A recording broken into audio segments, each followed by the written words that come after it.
एक बार कैसे ट्रैप में फंसता है। कई प्रोजेक्ट दिल्ली एनसीआर की खाली मैं बात कर लूं, जो लॉन्च तो हुए और उसके नाम पे बिल्डरों ने पता नहीं कितने लाखों हजारों करोड़ के धंधे जनरेट तो कर लिए, ना वो प्रोजेक्ट बना और ना जहां पे जो लोगों ने घर लिया ना उनको घर मिला। माया में दोनों गए। ये आज तक क्या काम हुआ? 12 सालों में बिल्डर तो छोड़ो, सरकार ने अपना काम नहीं किया।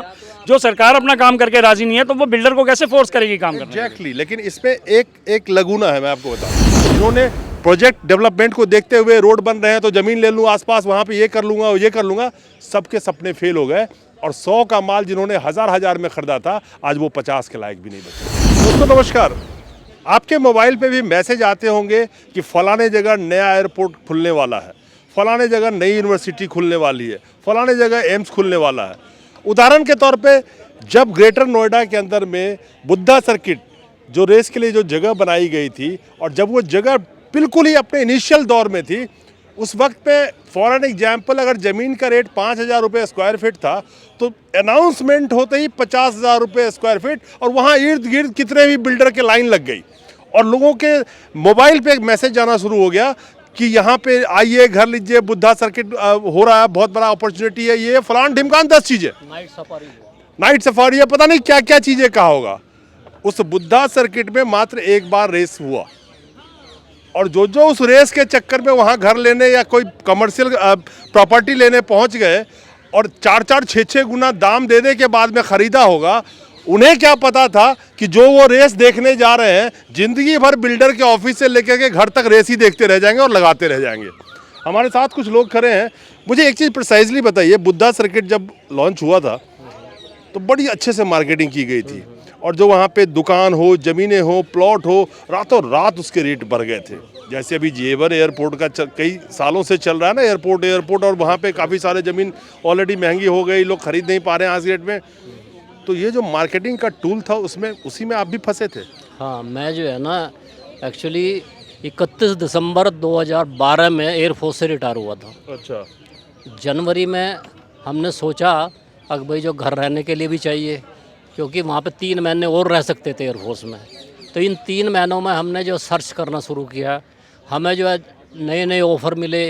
यहाँ नाइट सफारी है, यहाँ ये सर्किट है, बुद्धा सर्किट है, यहाँ पे ये है वो है, डिफरेंट टाइप ऑफ थी। यूनिवर्सिटी है, गलगोटिया यूनिवर्सिटी है, इंटरनेशनल यूनिवर्सिटी है। मतलब एकदम तो सपने में नाइट सफारी कर रहे हाँ, होंगे, तैरना भी शुरू कर दिया होगा। हाँ, तैरना भी शुरू एकदम कर सर्किट में बैठ के गाड़ी रेसिंग गाड़ी चला रहे हैं, ऐसा कुछ भी नहीं लग तो रहा था? हम रोज़ जो जाते थे तो नया रेट मिलता था, अच्छा। बढ़ के मिलता था।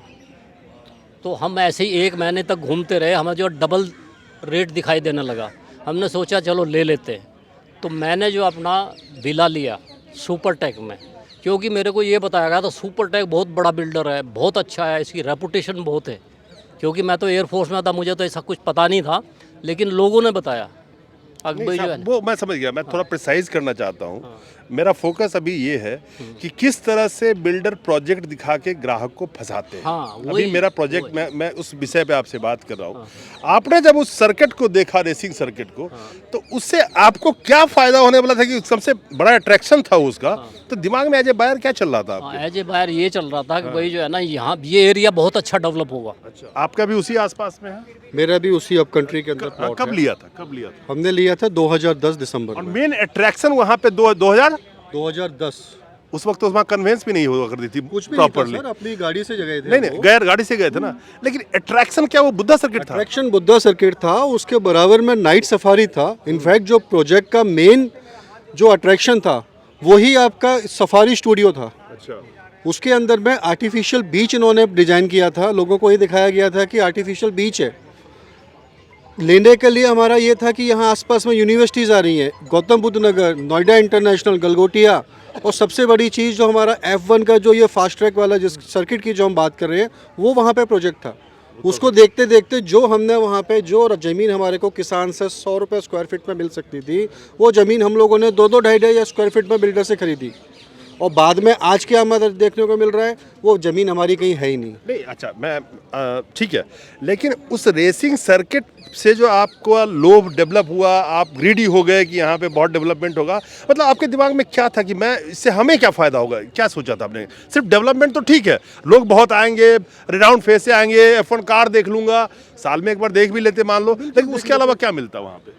सर अगर मैं हमने लेने की बात थी वो यही थी कि क्योंकि एरिया डेवलपमेंट है यहाँ पे, यहाँ अगर मैं 100 रुपये की चीज़ खरीद रहा हूँ तो ये मेरे को कम से कम 1000-2000 की बन के मिलेगी, लेकिन वहाँ तो वो 100 की आज आपकी 50 रुपये की रह गई। रिसेल वैल्यू कुछ है ही नहीं, अगर मैं बेचने भी जाता हूँ तो रिसेल वैल्यू नहीं है। रिटर्न पॉइंट ऑफ व्यू से भी देख रिटर्न पॉइंट ऑफ व्यू से था, क्योंकि बच्चे उस समय छोटे थे, बच्चों का फ्यूचर था भाई, वो बाहर रेसिंग करने जाते हैं या बाहर अपने इस तरीके की चीज़ें देखने जाते हैं, वो बाहर ना जाके उनको अपने घर के सामने वो चीज़ मिलने वाली थी, उन सब पॉइंटों को देख के हमने खरीदा, लेकिन मिला कुछ भी नहीं। मैं ये चीज़ें इसलिए इनके साइकोलॉजी को समझने की कोशिश, आपको समझाने की कोशिश कर रहा हूँ कि एक बायर कैसे ट्रैप में फंसता है।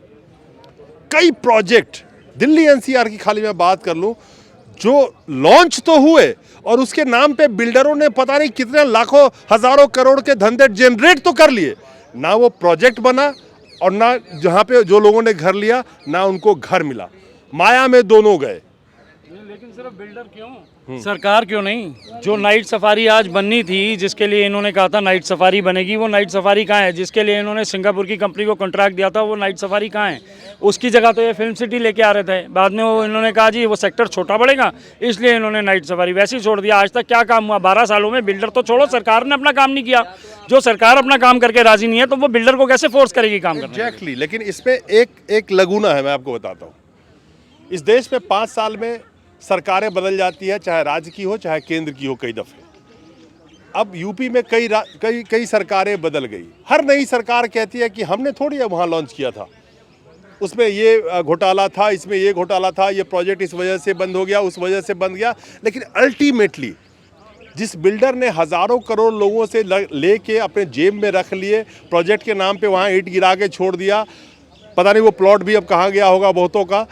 सफ़र एक आम जनता करती है जो आपके सामने आपके बीच में खड़ी है। नेट शेल में जब आपको ट्रैप में फंसाना होता है तो गांठ बांध लीजिएगा कि कोई भी प्रोजेक्ट दिखा के जो लगता है आपको कि वहाँ पे आप अगर प्रॉपर्टी ले लेते हैं रहने के लिहाज से या कमर्शियल के लिहाज से, छोटा सा उदाहरण लास्ट में बता दूं, अगर आपकी बुद्धि काम कर जाए तो जब यमुना एक्सप्रेस वे बन रहा था या अदर हाईवेज बन रहे थे तो उसके आजू बाजू जितने लोगों के खेते थे, ज़मीनें थी, उसके दाम 10-10 गुना 20-20 गुना बढ़ गए। अल्टीमेटली क्या हुआ, कोरोना के टाइम में 2019 में, जिसके अंदर मैंने बहुत बड़ा खुलासा किया था कि हर हाईवे को बंद कर दिया गया जहां से कोई कट नहीं है उतरने का। अगर मान लीजिए इनका ज़मीन अगर यमुना एक्सप्रेस पे आज के डेट में है और ये इन्होंने सोच के रखा था, खरीद लिया था ये सोच के कि यहाँ पे मैं कोई बिजनेस कर लूँगा, कोई ढाबा खोल लूँगा, कुछ कर लूँगा, वहाँ पे कट ही नहीं गवर्नमेंट देगी। और इसका बाकायदा रूल 2019 में कोरोना के ठीक टाइम में 2020 के अंदर में चुपके से पास किया गया था, जनता को पता भी नहीं। हर हाईवे पे आप देखेंगे कि कट आपको नहीं मिलेगा, जिसका बहुत बड़ा बवाल जो दिल्ली चंडीगढ़ हाईवे पे अभी चल रहा था, जिसका खुलासा मैंने किया था कि किस तरह से लोग कहते थे अनऑथराइज बंद कर रहे हैं। नहीं, उन्होंने कानून पास करके हाईवे को इस तरह से बंद किया है कि अगर उस हाईवे पे ढाबा भी खुलेगा तो वो भी कॉर्पोरेट ही खोल पाएगा, क्योंकि कट लेने का फीस इस तरह से रखा गया है कि एक आम आदमी पे नहीं कर सकता है और एक आम आदमी के कहने पे वहाँ कट नहीं दिया जाएगा। तो जिन्होंने प्रोजेक्ट डेवलपमेंट को देखते हुए रोड बन रहे हैं तो ज़मीन ले लूँ आसपास, वहाँ पे ये कर लूँगा ये कर लूँगा, सबके सपने फेल हो गए। और 100 का माल जिन्होंने हज़ार में ख़रीदा था आज वो 50 के लायक भी नहीं बचे।